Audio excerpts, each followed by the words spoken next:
बनू वाक़े पर एपेक्स कमेटी खैबर पख्तूनख्वा का इजलास आज पेशावर में होगा। वज़ीर-ए-आला अली अमीन गंडापुर, कोर कमांडर पेशावर सूबाई वज़रा और मुतल्लिका अफसरान इजलास में शिरकत करेंगे। एमआईडीन का 5 रुकनी वफ़द एपेक्स कमेटी के सामने 16 मुतालबात पेश करेगा।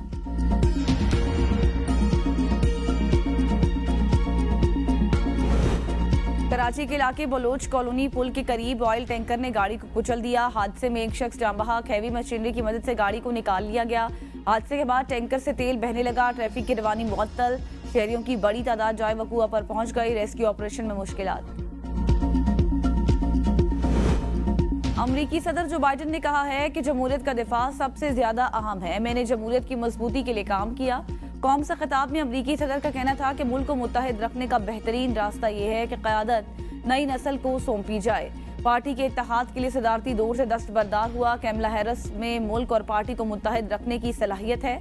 अमरीका इस वक्त फैसला कुन मोड़ पर खड़ा है। अगले चंद महीने मुल्क, कौम और दुनिया की किस्मत का फैसला करेंगे।